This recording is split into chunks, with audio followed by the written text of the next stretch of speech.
Last topic है आपका optical instrument. उसके बाद ये चैप्टर आपका खत्म हो जाएगा। सीधे सीधे बोला जाए तो ऑप्टिकल इंस्ट्रूमेंट में आपको दो चीजें पढ़नी है, एक माइक्रोस्कोप पढ़ना है और दूसरा आपको टेलीस्कोप पढ़ना है। माइक्रोस्कोप में दो तरीके का माइक्रोस्कोप होता है, एक सिंपल माइक्रोस्कोप होता है और एक कंपाउंड माइक्रोस्कोप होता है, और दूसरा आपका ये टेलीस्कोप होता है। ठीक है, वो रिफ्लेक्टिंग भी हो सकता है, रिफ्रैक्टिंग भी हो सकता है और एस्ट्रोनॉमिकल भी होता है। तो डिफरेंट डिफरेंट है, आपको सारा नहीं पढ़ना है, आपको रिफ्लेक्टिंग ही पढ़ना है।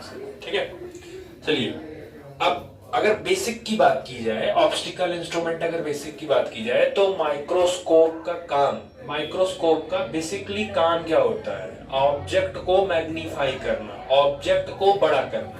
तो हम ये कह रहे हैं, इधर देखो पहले, हम ये कह रहे हैं कि ऑब्जेक्ट को मैग्नीफाई करने के लिए जरूरी नहीं है कि हर बार माइक्रोस्कोप भी, एक तरीका और भी है। ये बताओ, अगर ऑब्जेक्ट आपसे दूर है, मान लो कोई ऑब्जेक्ट आपसे बहुत दूर है, तो वो ऑब्जेक्ट आपको कैसा दिखेगा? छोटा दिखेगा। लेकिन वही ऑब्जेक्ट धीरे धीरे धीरे धीरे धीरे आपके पास आता रहे तो धीरे धीरे धीरे आपको वो ऑब्जेक्ट बड़ा दिखता रहेगा। जस्ट एन एग्जांपल, ये दूर है, अब ये धीरे धीरे धीरे धीरे धीरे जब पास आता जाएगा तो ये इसकी साइज धीरे धीरे क्या होती जाएगी? बढ़ती जाएगी। तो हमने क्या है, अब ये भी एक तरीका है ऑब्जेक्ट को बड़ा करने का, ये भी एक तरीका है कि अपने ऑब्जेक्ट को आप धीरे धीरे अपने पास लेकर आइए तो भी ऑब्जेक्ट बड़ा हो जाएगा। तो हमने क्या है कि हम लेकर आए, ऑब्जेक्ट को पास लेकर आए। बट एक प्रॉब्लम थी उसमें, जब हमने अपने ऑब्जेक्ट को रखा यहाँ तो छोटा दिख रहा था, फिर जैसे जैसे इसको पास लाते गए वो हमें बड़ा दिखता गया। अब ज्यादा जब पास ले आए तो एक्चुअल फिर ये ब्लर होना स्टार्ट हो गया। होता है, बहुत सारी होता है, कभी भी आप कोशिश करो, चीजें जब ज्यादा पास लाओगे तो वो आपको ब्लर दिखना स्टार्ट हो जाएगा। मतलब कि किसी भी चीज को मैग्नीफाई और क्लियर विजिबल करने की आपकी आंख से एक सर्टेन डिस्टेंस होता है। अपनी नॉर्मल जो मतलब बेसिकली नॉर्मल जो रेंज होता है ह्यूमन आई से, वो कहा जाता है 25 सेंटीमीटर। 25 सेंटीमीटर तक आंख एकदम क्लियरली बिना किसी स्ट्रेन के आराम से किसी भी ऑब्जेक्ट को देख लेती है। 25 सेंटीमीटर से आगे जाओगे तो वो थोड़ा सा दूर हो जाएगा, ऑब्जेक्ट तो छोटा हो जाएगा, और 25 सेंटीमीटर से आगे ले आओगे तो आंखों पे स्ट्रेन, दबाव पड़ेगा और वो ऑब्जेक्ट भी क्लियर नहीं होगा। तो माइक्रोस्कोप तो एक तरीके का आपका बेसिकली कह सकते हो एक इंस्ट्रूमेंट, एक डिवाइस हो गया। हमारे पास अवेलेबल अगर नहीं है तो एक नेचुरल तरीका है कि उस ऑब्जेक्ट को आप अपने पास ले आओ, ऑब्जेक्ट खुद ब खुद बड़ा हो जाएगा। ठीक है, The optical instrument like microscope and telescope are used to assist the eye in viewing an object। ये दोनों जो होते हैं माइक्रोस्कोप और टेलीस्कोप, ये हमारी आंखों को सहारा मदद करते हैं किसी भी ऑब्जेक्ट को देखने के लिए। आई, हमारी आंख, इट इज द ऑर्गन, या कह सकते हो it is the sense organ. ये बेसिक 5 सेंस ऑर्गन में ही आता था। तो it is the sense organ which gives us the sense of light. तो ये लाइट प्रेजेंस है या नहीं है उसका आपको एक सेंस देता है, प्रेजेंट बताता है। The eye behaves as a convex lens of refractive index 1.437। जो आई होता है बेसिकली आपकी आंख जो होती है वो एक कॉन्वेक्स लेंस की तरह बिहेव करती है जिसका रिफ्रैक्टिव इंडेक्स 1.437 होता है, और आपकी आंख का जो रेजोल्यूशन होता है वो 576 मेगाबाइट 576 मेगापिक्सल की होती है। आपकी एक आंख, आप 10 मेगापिक्सल, 50 मेगापिक्सल, 100 मेगापिक्सल के पीछे भाग रहे होते हो, जीता जागता अपने आंख में 576 मेगापिक्सल लेके चल रहे हो। इसीलिए एक बार आप जिस चीज को एक बार आप देख लेते हैं तो वो आपकी मेमोरी में स्टोर हो जाता है, जो डालिए वो चीज आपको परमानेंट आपको याद रहेगा। बहुत लोग होते हैं, आपने उन्हें बचपन में देखा, छोटे में देखा, बहुत दिन के बाद देखो, जब आप उनका चेहरा नया बड़े पे देखोगे तो आप एनालिसिस आपकी बॉडी ब्रेन करने लगेगी कि ये चेहरा देखा लग रहा है कहीं, तो वो बैक ब्रेन में हो जाता है। तो आपकी आंख का 576 मेगापिक्सल है। Real and inverted image of an object is obtained at retina and brain it's detect at erect। क्योंकि आपकी आंख कॉन्वेक्स लेंस की तरह बिहेव करती है, और कॉन्वेक्स लेंस के 5 केसेस में आपको पता है इमेज रियल एंड इन्वर्टेड बनती थी। अब हमारी रेटिना पे इमेज बन तो जाती है रियल एंड इन्वर्टेड, लेकिन हमारी आंख से ऑप्टिक नर्व जाती है ब्रेन की तरफ। तो वो जो इमेज रेटिना पर बनती है, फिर वो रेटिना से ऑप्टिक नर्व जाती है ब्रेन तक। ब्रेन उस इमेज को इंटरप्रेट करती है और उस इमेज को सीधा कर देती है। तो आपको कोई भी ऑब्जेक्ट इसीलिए सीधा दिखता है। आपकी रेटिना पर इमेज उल्टा ही बनता है, वो ऑप्टिक नर्व के थ्रू ब्रेन तक पहुंचता है, ब्रेन उस इमेज को सीधा कर देती है। ठीक। Blind spot is not sensitive for light. आपकी आंख में ब्लाइंड स्पॉट क्लास 10th में चैप्टर है human I and colourful world, तो उसमें आंख में बताया जाता था रेटिना के पास ही एक छोटा सा एरिया होता था, that is called blind spot. अगर इमेज वहां बनती है तो वहां कोई भी आपको इमेज फॉर्म नहीं करा पाओगे। अगर वहां बन गई इमेज तो आपको कोई भी ऑब्जेक्ट उसकी इमेज आपको दिख ही नहीं पाएगी। ठीक है। नेक्स्ट है आपका power of accommodation. Power of accommodation क्या होता है, जैसे आपकी आंख पे सडनली बहुत तेज से लाइट अगर कर दें, तो जब सडनली आपकी आंख पे लाइट अगर जला दिया जाए तो आपकी आंख ऑटोमेटिकली बंद हो जाएगी। और अगर अंधेरे में अगर किया जाए, अंधेरे में, तो आपकी आंख पूरी खुल जाएगी। मतलब क्या है, आपकी आई के पास, लेंस के पास ये पावर होती है कि वो आप अपने लेंस को एडजस्ट कर ले जाए। The adjustment of eye lens the adjustment of power of a eye is known as power of accommodation. The ability of eye to see near object as well as far object. पास को और दूर के object देखने के लिए आंख जो अपने अंदर चेंजेस करती है, वो लेंस को कॉन्ट्रैक्ट करती है, सिकोड़ती है, ये जो चेंजेस करती है आंख अपने लेंस में, that is known as power of accommodation. Next आता है आपका range of vision. The minimum distance for the clear vision of object is called least distance of distinct vision. किसी भी ऑब्जेक्ट को क्लियरली विजिबल करने के लिए कि आपकी आंख उसे बिना किसी स्ट्रेन के, बिना किसी ब्लरिंग के अगर उस ऑब्जेक्ट को आंख देख लेती है, तो वो आपकी आंख से जो दूरी कहलाती है, that is known as least distance of distinct vision. और ये एक नॉर्मल ह्यूमन का होता है 25 सेंटीमीटर। इससे ज्यादा दूर कर दोगे तो ऑब्जेक्ट छोटा हो जाएगा, क्लियर विजिबल नहीं होगा, और अगर पास ले आते हो तो बड़ा तो हो जाएगा, लेकिन वो आंखों पे स्ट्रेन पड़ेगा ज्यादा देर तक अगर आप उसको देखते हो। ठीक है, ये ध्यान रखिएगा। For normal eye, this distance is generally taken to be 25 centimetre. Normal eye के लिए जो डिस्टेंस ली जाती है वो 25 सेंटीमीटर ली जाती है। नियर पॉइंट विजन कम से कम 25 सेंटीमीटर तक आप देख पाओगे। दूर से दूर कितना देख पाओगे? इनफाइनाइट तक देख ले जाओगे भाई। देखना क्या, देखना है ना, क्लियर देखना है, ऐसी कोई शर्त नहीं है। देखना है, ऊपर आसमान में देख लो, आसमान में तारे दिख रहे हैं, तारे बहुत दूर हैं आपके, तो वो दिख रहा है आपको। तो दूर देखना तो अब बहुत, जैसे कुछ चीजें होती हैं क्लास 12th में तो इतना नहीं करना चाहिए, 10th में तो बेसिकली करते हैं वो लोग, कि जो विजिबिलिटी होती है, देखना इन द सेंस क्या, हमको देखना है, क्लियर देख रहे हैं कि नहीं देख रहे हैं वो बात की बात है, बट हम देख कहां तक ले जा रहे हैं। तो जहां तक आराम से, जहां तक हमारी आंखें पहुंच रही हैं कि हाँ वहां तक बेसिकली तो नॉर्मल कह दिया जाता है कि इनफाइनाइट तक आप देख सकते हो। अब इनफाइनाइट का मतलब ये नहीं कि ब्रह्मांड के बाहर, तुम जहां खड़े हो वहीं से देखना स्टार्ट कर लो, तो तुमको जहां तक दिखेगा वही तुम्हारे लिए वो रेंज क्या हो जाएगा, इनफाइनाइट हो जाएगा। रोड पे खड़े हो जाओ, खड़े होके रोड पे किसी एक तरफ देखो, जहां तक रोड पे देख ले जाओगे, लास्ट पॉइंट जहां तक देख ले जाओगे वो पॉइंट तुम्हारे लिए इनफाइनाइट हो जाएगा। तो इनफाइनाइट को ऐसा कोई बच्चे हमेशा जब भी देखो, मतलब होता है बच्चों की, हमेशा वो कंपेयर करने लगते हैं कि ब्रह्मांड से, अर्थ से दूर जाएगा तो वो इनफाइनाइट, ऐसा कुछ नहीं होता। आपकी रेंज से ज्यादा गया तो वो इनफाइनाइट ही माना जाता है। ठीक है। नेक्स्ट आता है आपका परसिस्टेंस ऑफ विजन। वो वाली एक टीवी आती थी जिसे पीछे बक्सा लगा रहता था, बक्से वाली टीवी। आजकल तो टीवी थोड़ी सी स्लिम हो गई है, ठीक है, डाइट वेट करने लगी है। पहले की टीवी हेल्दी आती थी, मोटी आती थी। तो उसमें अगर ध्यान हो, तो अगर टीवी चल रहा हो, अगर आपने देखा हो तो टीवी चल रहा है, अचानक से सडन लाइट जब चली जाती थी तो उसका इमेज गायब नहीं होता था, वो थोड़ा सा इमेज रह जाता था, धीरे धीरे गायब होता था, मतलब वो गायब होने में टाइम लगता था। दूसरा, आप सोचिए, आप एक ऑब्जेक्ट को देखते हैं और आप जैसे ही आंख घुमाते हैं तैसे आप दूसरे ऑब्जेक्ट को भी आप देखते हैं। ठीक है। अब आप सोचिए, एक ऑब्जेक्ट को देखने के बाद जब दूसरा ऑब्जेक्ट देखते हो तो भाई कितना तेजी हो रहा है इंटरप्रिटेशन।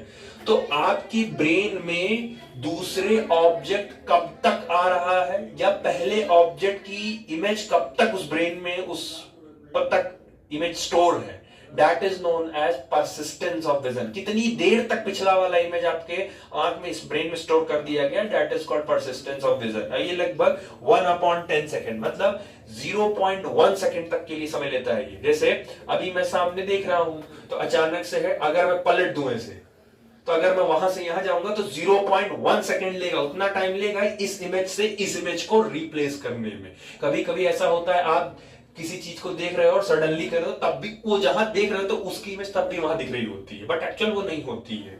धूप में ज्यादा देर तक आंख करके देखो, फिर उसका दूसरी चीज को रेड रेड आपको तब भी दिखेगा वो, तो वो है। तो पहला इमेज जो आप देख रहे हो और जब आप दूसरा इमेज देखने जा रहे हो, तो पहली और दूसरी के बीच में जो टाइम गैप ड्यूरेशन होता है, कितनी देर तक इमेज ठहरा, that is called persistence of vision, मतलब 0.1 सेकेंड का होता है। If time interval between two consecutive light pulse is lesser than 0.1 second, I cannot distinguish them separately. अगर एक दो इमेजेस के बीच में डिस्टेंस समय अगर 0.1 सेकेंड का नहीं है, तो आप दोनों इमेज में क्लेरिफाई नहीं कर पाओगे कि वो दो इमेज है कि वो एक ही है। मैंने इसको देखा और मैंने सडनली घुमा लिया, तो यहां से यहां जाने में वो 0.1 सेकेंड हो गया। 0.1 सेकेंड मतलब समझ रहे हो, बहुत कम है।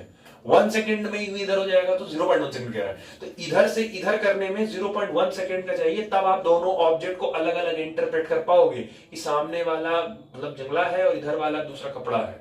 तो वो इंटरप्रेट आप तभी कर पाओगे जब 0.1 सेकेंड का डिस्टेंस गैप रहेगा दोनों इमेज के बीच में, ठीक। नेक्स्ट एंड मोस्ट इंपॉर्टेंट, यहीं से एक्चुअल माइक्रोस्कोप और टेलीस्कोप की कहानी शुरू होती है। तो नेक्स्ट आता है आपका विजुअल एंगल।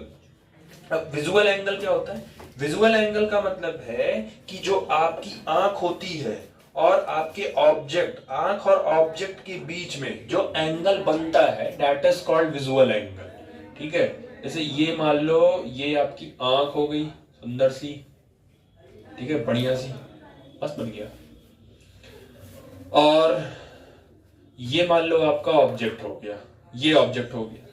अब अगर आपको कोई चीज दिख रही है और मान लो ये इसी फ्रेम ऑफ रेफरेंस पे रखा हुआ है, तो ऑब्जेक्ट जब जाएगी तो ऑब्जेक्ट से लाइट ये पहुंचा तो ये यहां, और बाकी एक तो आपका एज इट इज ऐसे ही जाएगी, एक तो ऐसे चली गई दूसरी ऐसी चली गई, यहां इमेज बन गया।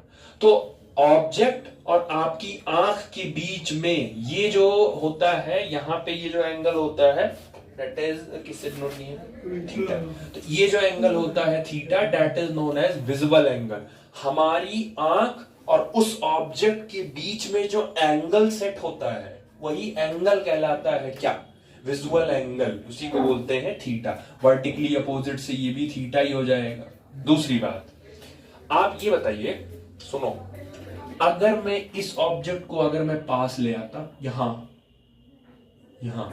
अगर मैं इसको यहां ले आऊं तो ये यहां जाएगा, तो इमेज यहां बन जाएगी। इमेज यहां से लेके यहां तक बन गई, मतलब रेटिना तो पूरा यही है, तो इमेज तो पूरे फ्रेम में बनेगी ना, पूरे फ्रेम में बनेगी। तो एंगल पहले के कम, अब इसका एंगल ये है, ये θ1, तो पहले के केस में एंगल बढ़ा कि घटा? बढ़ा। और एंगल बढ़ा तो इमेज की साइज बढ़ी कि घटी? बढ़ी। पहले यहीं तक थी, अब वो इमेज यहां बना रहा, मतलब उसके पास इतना एरिया है ना। पहले इमेज इतनी में ही बन रही थी, लेकिन एंगल बढ़ाने से इमेज यहां चली गई। पहले इमेज यहां बन रही थी, लेकिन जब आपने एंगल बढ़ाया तो इमेज यहां हो गई, तो इमेज पी क्या हो गया? बढ़ गया। तो जैसे जैसे विजुअल एंगल, वही तो बोला, जैसे जैसे ऑब्जेक्ट पास लाते जाओगे वैसे वैसे विजुअल एंगल बढ़ता जाएगा, तो बढ़ता जाएगा वैसे वैसे इमेज की साइज भी, लेकिन एक लिमिट तक ही ला पाओगे। Least distance of distinct vision 25 centimetre से ज्यादा ले आओगे तो अब वो क्लियर नहीं विजिबल होगा, ठीक है। तो ये ध्यान रखिएगा, ठीक है। Optical instrument are used to increase this angle artificially. तो ये जो ऑप्टिकल इंस्ट्रूमेंट है, माइक्रोस्कोप और टेलीस्कोप, वो यही एंगल को एडजस्ट करते हैं, इसी एंगल को वो कम ज्यादा करते हैं ताकि जो सामने ऑब्जेक्ट है वो आपको एकदम क्लियर दिखे। तो वो माइक्रोस्कोप का भी काम यही विजुअल एंगल ही एडजस्ट करता है ताकि आपको ऑब्जेक्ट बड़ा दिखाई पड़े, ठीक है। With naked eye, maximum visual angle, that is maximum size, can be obtained at near point. अगर नंगी आंखों से देखना है आपको तो जो मैक्सिमम विजुअल एंगल मिलेगा वो 25 सेंटीमीटर पे मिलेगा, क्योंकि 25 सेंटीमीटर से जब आगे चले जाओगे तो ऑब्जेक्ट क्लियर कहां होगा? फिर ब्लर हो जाएगा। और ब्लर हो जाएगा और आंखों पे स्ट्रेन भी पड़ेगा, तो वो नहीं माना जाएगा। एक अच्छा खासा बिना स्ट्रेन के और बिना ब्लर के जब आप ऑब्जेक्ट को देखोगे तो उसी को बोलते हैं मैक्सिमम डिस्टेंस, की यही उसका मैक्सिमम इमेज फॉर्मेशन वो कर सकता है। This is the maximum magnification possible by necked आई। हमारी नंगी आंखों से मैक्सिमम मैग्निफिकेशन 25 सेंटीमीटर तक ही ला पाओगे, उससे ज्यादा आप उस ऑब्जेक्ट को मैग्नीफाई नहीं कर सकते हो, क्योंकि अगर आपने जबरदस्ती करने की कोशिश की तो वो ऑब्जेक्ट ब्लर हो जाएगा, नहीं दिख पाओगे। भाई है यहां था, नहीं दिख रहा, तो लाते लाते लाते लाते 25 सेंटीमीटर अब एकदम क्लियर दिख रहा है, आंखों पे कोई जोर नहीं पड़ रहा है। लेकिन तुम सोचे जब बढ़ाई नहीं ला, थोड़ा और बढ़ा ले आगे और बड़ा दिखेगा। जैसे 25 सेंटीमीटर से आगे गए आंख पे दर्द होना स्टार्ट हो जाएगा, अब वो ब्लर होना स्टार्ट हो जाएगा। ठीक है, ऐसे नहीं देखना है, ऐसे तो कोई नहीं है। इसको दूर रखो और दोनों आंख से सामने बस इसी को देखो और धीरे धीरे धीरे धीरे पास लाते जाओ, लाते जाओ, लाते जाओ, और थोड़ी देर होल्ड रखो पास लाके, थोड़ी देर बस उसी को देखो। अभी देखो सर चकराने लगेगा, वो स्ट्रेन आंखों पर पड़ने लगेगी। तो नेक्ड आई से मैक्सिमम 25 सेंटीमीटर से ज्यादा क्लियर विजिबल आप, यानी अपनी आंखों से मैक्सिमम मैग्निफिकेशन आप अपनी आंखों से 25 सेंटीमीटर से ज्यादा नहीं ले सकते हैं। लेकिन हमें चाहिए तो फिर हमें आर्टिफिशियली कुछ जुगाड़ करना पड़ेगा। तो वो जुगाड़ के लिए ही फिर कौन आया? माइक्रोस्कोप आया। ठीक है, this is the maximum magnification possible with necked आई। ठीक है, टू फर्दर मैग्नीफाई, अगर और मैग्नीफाई करना हो तो आप माइक्रोस्कोप यूज कर सकते हो जो विजुअल एंगल को बढ़ा देगा। तो आपका जो स्कूलों में लैबोरेटरीज में माइक्रोस्कोप जो आप रखते हो, जो बड़ी चीजों को बड़ी कर देता है, वो एक्चुअल विजुअल एंगल ही एडजस्ट कर रहा होता है, विजुअल एंगल बढ़वा देता है, जिसकी वजह से हमें चीजें छोटी से बड़ी दिखाई देती है। ठीक है, नेक्स्ट आता है आपका मैग्नीफाइंग पावर। आप कितना मैग्नीफाई कर लेते हो, माइक्रोस्कोप कितना मैग्नीफाई कर लेता है। तो ये क्या है? It is the factor by which the image on the retina can be enlarged by using the microscope. Microscope के द्वारा कितना उस इमेज को आप बड़ा कर ले जा रहे हो, that is known as magnifying power. Microscope से उस ऑब्जेक्ट को कितना बड़ा कर ले जा रहे हो, 2 टाइम्स 3 टाइम्स 4 टाइम्स, कितना बड़ा आप कर ले जा रहे हो, मैग्नीफाई कर ले जा रहे हो, that is known as magnifying power. ठीक है, इसको कैसे करते हैं? तो magnifying m is equal to visual angle formed by final image, जो भी इमेज फाइनली बन चुकी होगी वहां का विजुअल एंगल, और नॉर्मल जब वो d पे रखा हुआ है, तो d मतलब कितने पे? 25 सेंट, तो 25 सेंटीमीटर पे रखा है तो कितना एंगल बन रहा है, और फाइनल इमेज बना लिया जो वहां, दोनों का एंगल निकाल के आप डिवाइड कर दो, आपको मिल जाएगा। तो ये जो फाइनल इमेज मैग्नीफाइंग पावर होता है आपका m, और जो फाइनल इमेज का होता है विजुअल एंगल वो बीटा होता है, और जो डी अल्फा डी पे रखा होता है 25 सेंटीमीटर पे रखा होता है वो अल्फा होता है। समझ आया?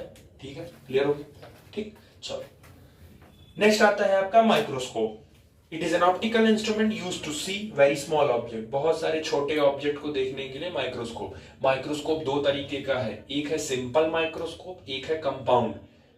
ज्योमेट्री बॉक्स खरीदे हो मैथमेटिक्स में? ज्योमेट्री बॉक्स, जो ज्योमेट्री बॉक्स में तो छोड़ के मैग्नीफाइंग ग्लास मिलता था, वो जो मैग्नीफाइंग ग्लास है वही सिंपल माइक्रोस्कोप। उसका काम भी तो यही होता था, खेलते थे बचपन में हम लोग, ऐसे ऐसे करके बड़ा कर देते थे, वो सिंपल माइक्रोस्कोप है। वो भी चीजों को बड़ा करता है, वो भी वही डिटेक्टिव देखो सब लिए रहते हैं, सीआईडी वाईडी में लिए रहते हैं, वो सिंपल माइक्रोस्कोप है। हमें मैग्निफिकेशन और बढ़ानी थी और ज्यादा चाहिए, तब उसकी जगह पे कौन इंटर हुआ?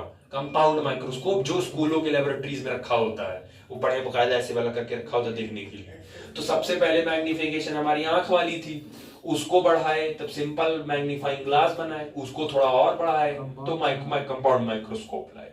ठीक, तो पहला है आपका सिंपल माइक्रोस्कोप। ठीक, अब देखो सिंपल माइक्रोस्कोप, जनरली माइक्रोस्कोप जो होता है वो कॉन्वेक्स लेंस ही रखते हैं, और आपको पता है कॉन्वेक्स लेंस में टोटल 6 केसेस हैं।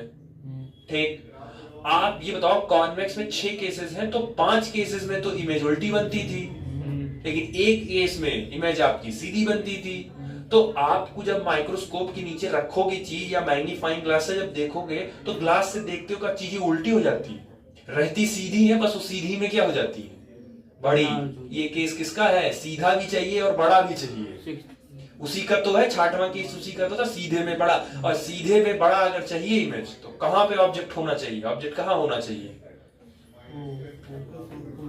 ऑप्टिकल सेंटर और फोकस के बीच में होना। तो मैग्नीफाइंग ग्लास या माइक्रोस्कोप जब बनाया जाता है तो उसका फोकस इस हिसाब से एडजस्ट किया जाता है कि आपका ऑब्जेक्ट हमेशा फोकस और ऑप्टिकल सेंटर के बीच में ही आए, ताकि जब इमेज बनानी हो तो वो बड़ा भी बना दे और सीधा भी बना दे। तो वही करना है आपको, ठीक है। हेडिंग लिखे हो सिंपल माइक्रोस्कोप, उसमें क्या लिखे हो? उसमें एक लाइन लिख दी होगी कि object kept between focus and optical centre, ठीक।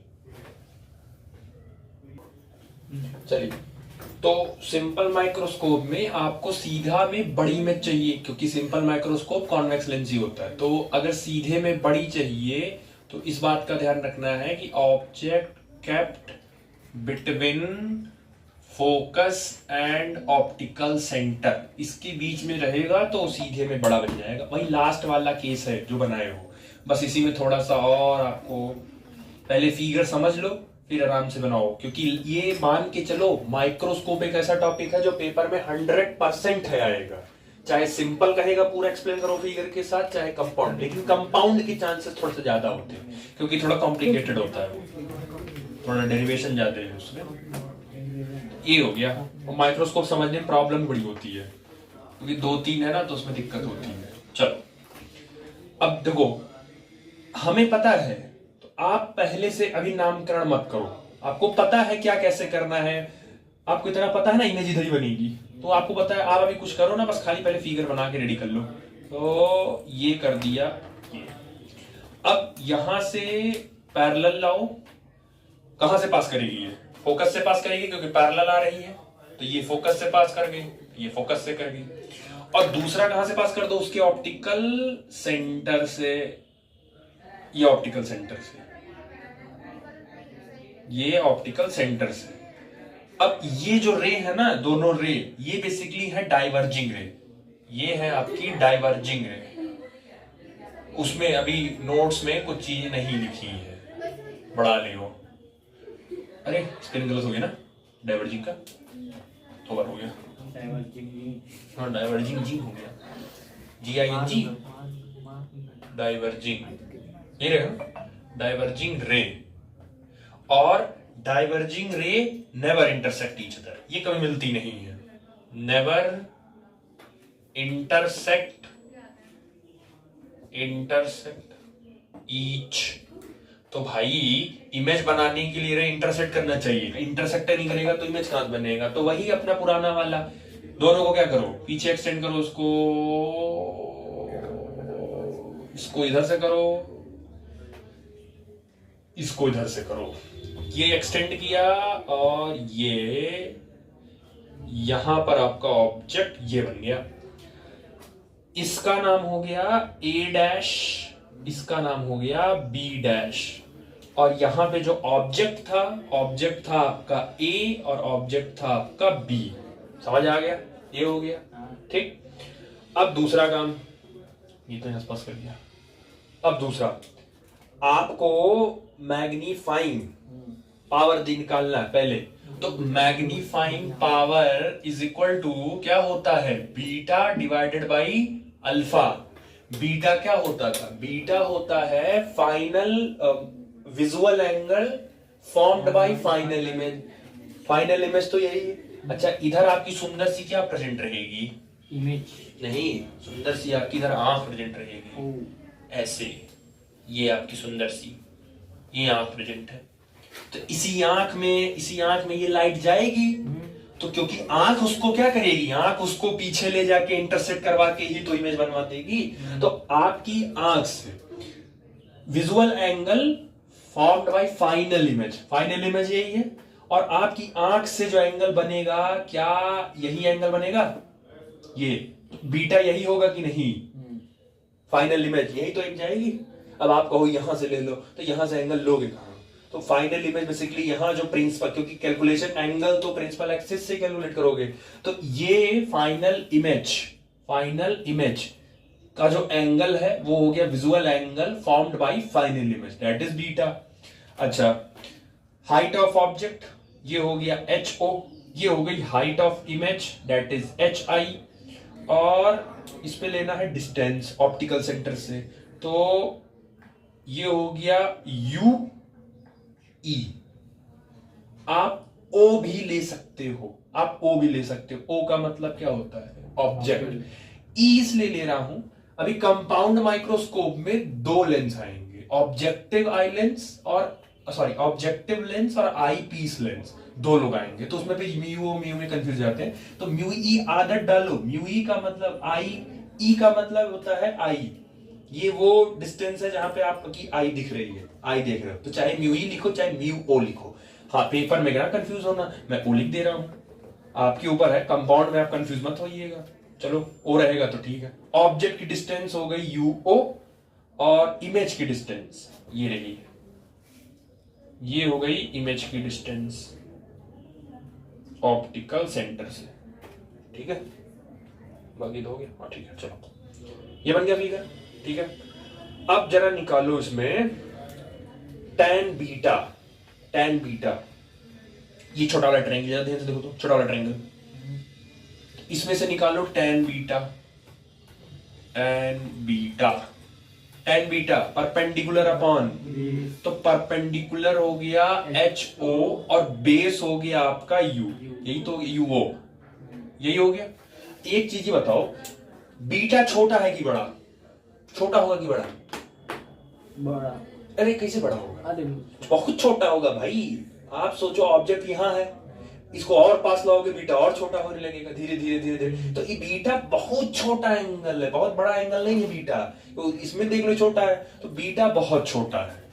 तो बीटा जो एंगल है इज वेरी वेरी स्मॉल। और हमको पता है, पिछले वाले भी कराए थे, tan के साथ लगा वाला एंगल और sin के साथ लगा वाला एंगल अगर बहुत ज्यादा छोटे हैं तो tan beta can be written as beta. तो tan बीटा को लिख सकते हो, beta is equal to H O upon U O. Beta मिल गया। मैग्नीफाइंग पावर ही तो निकाल ली थी सिंपल माइक्रोस्कोप की, तो उसमें से बीटा की वैल्यू निकल गई। अभी किसकी वैल्यू निकालनी है? ये अल्फा निकालना है। अल्फा क्या होता था? अल्फा होता था visual angle formed by when object kept at D, ये निकालना है। तो उसके लिए देखो एक फिगर अलग से। अब फिर अल्फा को ध्यान सुनो, अल्फा को इस फिगर से कोई मतलब नहीं, क्योंकि अल्फा तो कांस्टेंट है, उसका तो डी भी कांस्टेंट है, हाइट ऑफ ऑब्जेक्ट भी कांस्टेंट है, और दूरी भी पहले डिसाइड है कितना रहेगी 25, तो वो तो डिसाइड है। तो अल्फा का इस कहानी से कोई मतलब, वो उसका फिगर अलग है। हमने क्या है, हमने हाइट ऑफ ऑब्जेक्ट लगा लिया, तो ये बन गया आपका एच ओ, ठीक है। और अपनी आंख से उसको कितनी दूर रखा है? डी डिस्टेंस 25 सेंटीमीटर उसको हम दूर रखे हैं, ठीक है। और ये हमारी यहाँ पे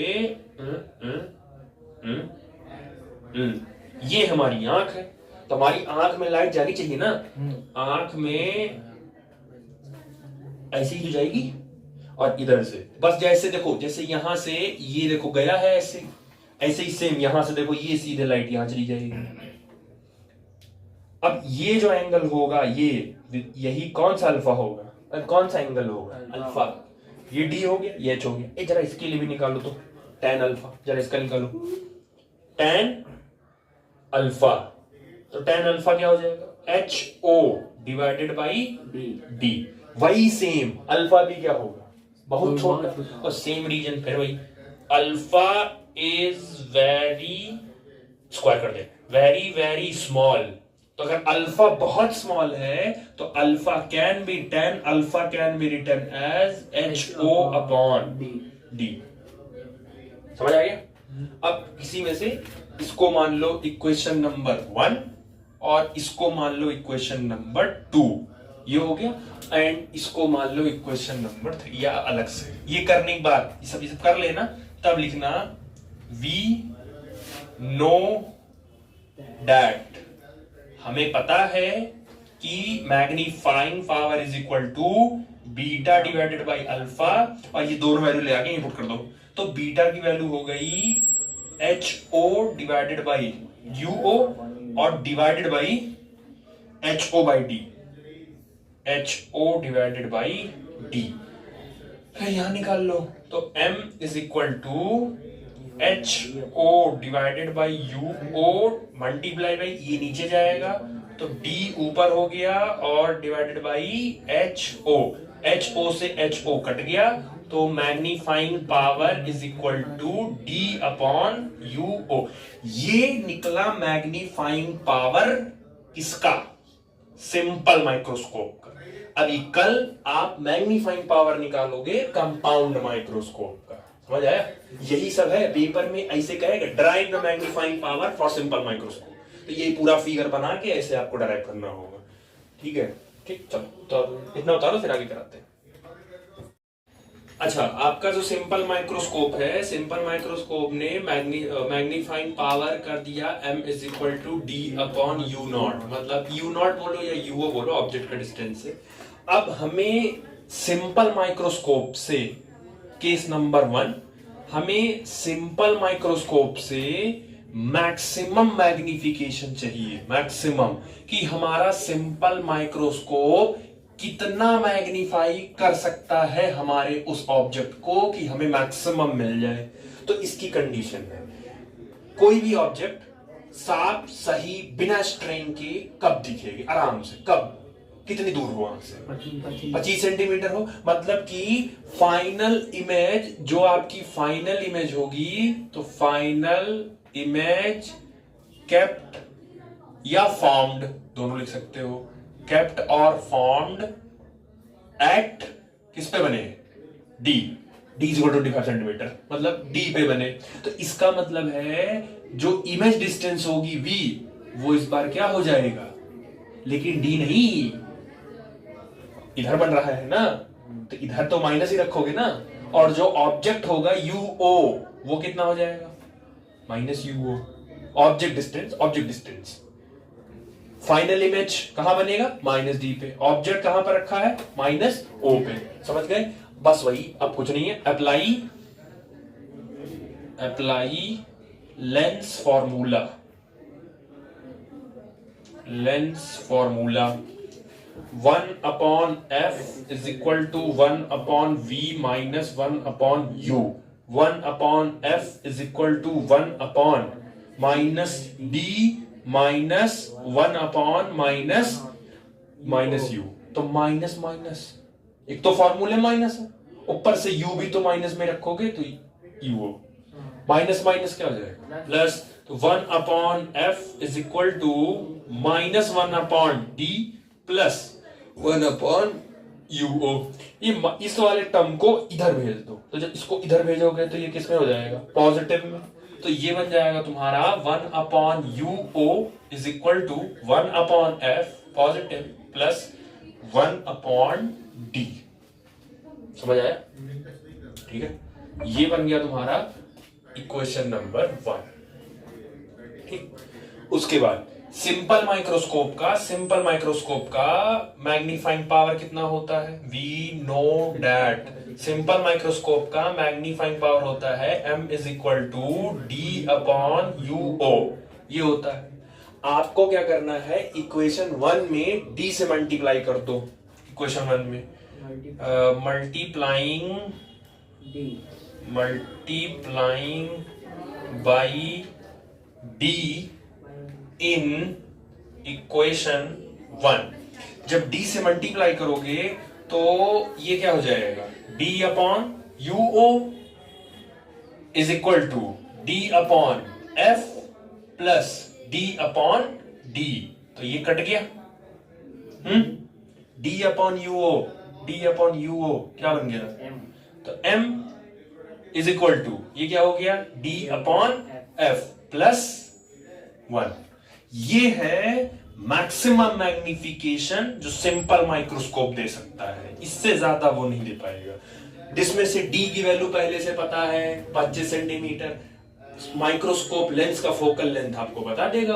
अच्छा, कॉन्वेक्स लेंस है तो F हमेशा क्या रखना है, पॉजिटिव, वो पेपर बता देगा, बस रख के सिंपल माइक्रोस्कोप का मैक्सिमम मैग्निफिकेशन आप कैलकुलेट कर लीजिए। समझ आया? चलो, हाँ, एक चीज और, इसमें प्रॉब्लम है, इसमें एक चीज प्रॉब्लम ये है कि मैग्निफिकेशन तो आपको मैक्सिमम मिल गया, बट आपकी आंखों पर क्या पड़ेगा, स्ट्रेन पड़ेगा।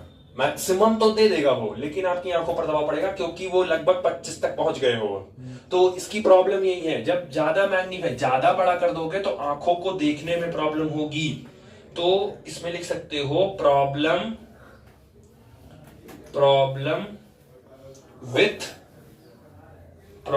With maximum magnification is that it causes strain on eyes। ठीक, तो ये ध्यान रखिएगा, मैक्स एक फायदा हो रहा है लेकिन एक घाटा भी हो रहा है। ठीक, चलो अच्छा, सिंपल माइक्रोस्कोप का मैक्सिमम मैग्निफिकेशन ये आया 1+d/f। ये आया सिंपल माइक्रोस्कोप का मैग्निफिकेशन।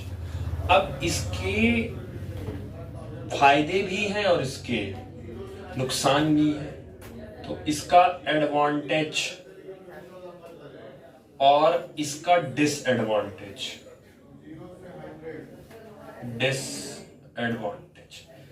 एडवांटेज क्या था इसका? एडवांटेज क्या मिला है? मैग्निफिकेशन मैक्सिमम मिला है। तो एडवांटेज तो आपको मैक्सिमम मिल गया, ठीक है, सॉरी मैक्सिमम मैग्निफिकेशन मिल गया, मैक्सिमम मैग्निफिकेशन। लेकिन दिक्कत क्या हो गई? डिसएडवांटेज क्या है इसका? Strain on I. तो सीधे सीधे आप रख लो, क्योंकि देखो ये सब लास्ट टाइम पे जब पेपर देने जाओगे यही सब काम लास्ट मोमेंट पर यही काम चार्ट काम करेगा, स्ट्रेन ऑन। क्योंकि उस समय हो सकता हो फार्मूला ना मिले, फायदा क्या है नुकसान क्या है। तो ये है सिंपल माइक्रोस्कोप का मैग्निफिकेशन निकालने का, मैक्सिमम मैग्निफिकेशन ये है। और सिर्फ मैग्निफिकेशन कितना था? d/u। ये सिर्फ सिंपल वाला था, ठीक है। तो ये हो गया आपका इसमें। और सिंपल माइक्रोस्कोप का जो मैग्नीफाइंग पावर था वो आया था आपका d/u। ठीक, चलो ये है आपका magnifying power of simple microscope. ठीक, तो ये हो गया, जो पढ़ी उसका चार्ट हो गया। चलो चलिए केस सेकंड। अच्छा, पहले में आपने मैग्निफिकेशन तो मैक्सिमम ले लिया लेकिन आंखों में दिक्कत आ रही है, ठीक है। अब दूसरा क्या है कि आपको मैग्निफिकेशन नहीं चाहिए मैक्सिमम, लेकिन आंखों के साथ कोई रिस्क नहीं लेना। मतलब दूसरी कंडीशन जो बनेगी, सेकंड कंडीशन, वो बनेगी रिलैक्स्ड आई। तो अगर स्ट्रेन नहीं पड़ रहा है तो ये तो फायदा हो गया, लेकिन मैग्निफिकेशन तुरंत क्या हो जाएगा? बढ़ जाएगा, वो डाउन हो जाएगा, तुरंत मैक्सिमम से वो कम हो जाएगा। तो उसका डिसएडवांटेज ये है। अच्छा, रिलैक्स्ड आई में नॉर्मल आप अपनी आंखों से कहां तक देख सकते हैं? बस हो गया काम। तो रिलैक्स्ड आई में जो इमेज होगा वो क्या हो जाएगा? इनफाइनाइट। और u जो है वो तो as it is minus UO। फिर वही सेम काम, अप्लाई लेंस फॉर्मूला।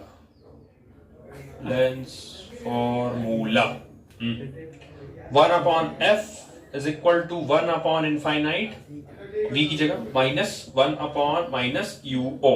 अच्छा, 1/infinite की वैल्यू क्या हो जाएगी? 0। माइनस माइनस ये क्या हो जाएगा? प्लस। तो 1/f is equal to 1/UO।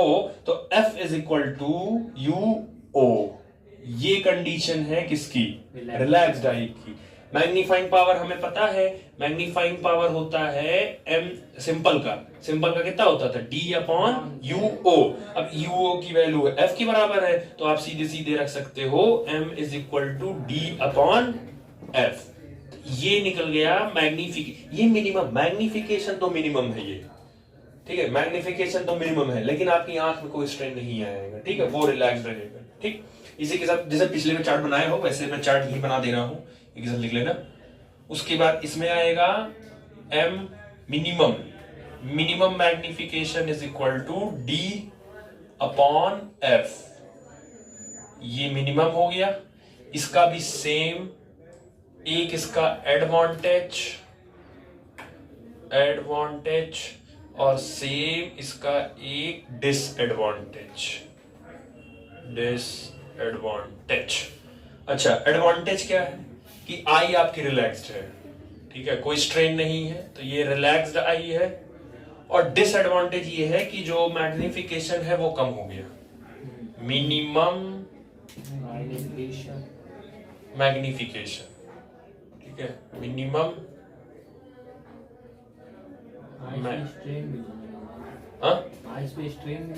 हाँ, तो वो हो गया उसमें रिलैक्स्ड आई में एडवांटेज में वो आ गया, ठीक है, रिलैक्स्ड आई रहेगी या नॉर्मल विजन रहेगा, ठीक, समझ आ गई।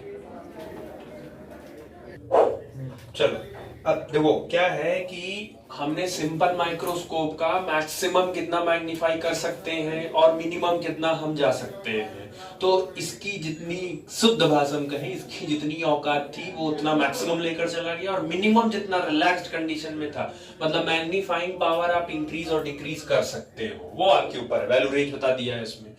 अभी हमें और करना था, हम सोचे कि हम और कर दें और मैग्नीफाई कर दें, तो सिंपल नहीं कर सकता है, तो और मैग्नीफाई करने के लिए हमें फिर एक स्टेप और आगे बढ़ना पड़ा, और सेकंड माइक्रोस्कोप आया, that is called compound microscope. तो वो कल पढ़ेंगे, लेकिन नोट डालो, एक लाइन लिख लो जरा इसमें, 2 लाइन नोट डालो, नोट डालो, लिखो मैग्नीफाइंग पावर ब्रैकेट में capital M, magnifying power bracket में capital M, can be increased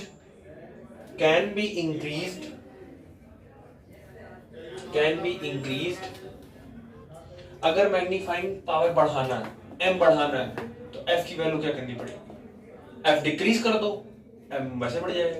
अच्छा, इसके पहले वाला क्या था, इसके पहला वाला जो आप देखे थे उसका एम इज इक्वल टू क्या था, 1 प्लस डी अपॉन, इसमें भी f देखो डिनोमिनेटर में है, तो मैग्निफिकेशन बढ़ाना हो, ये तो ऑलरेडी मैक्सिमम का ही था, ये तो ऑलरेडी मैक्सिमम का था, इसमें अगर चेक करोगे तो f की वैल्यू जितनी डाउन करोगे उतना ये m बढ़ता जाएगा। तो आपने लिखा magnifying power can be increased by decreasing f comma, लेकिन कितना कम करोगे, प्रैक्टिकली कितना, ज्यादा कम तो नहीं कर सकते ना, एक लिमिट तक ही इसको कम कर पाओगे, but practically simple microscope can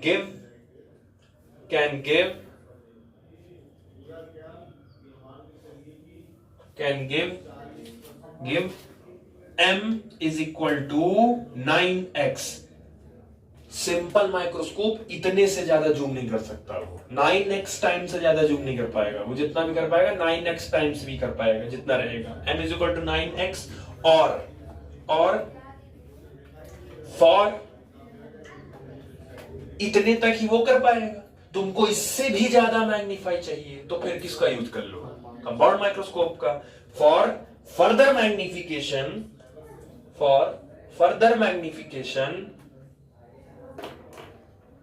we use a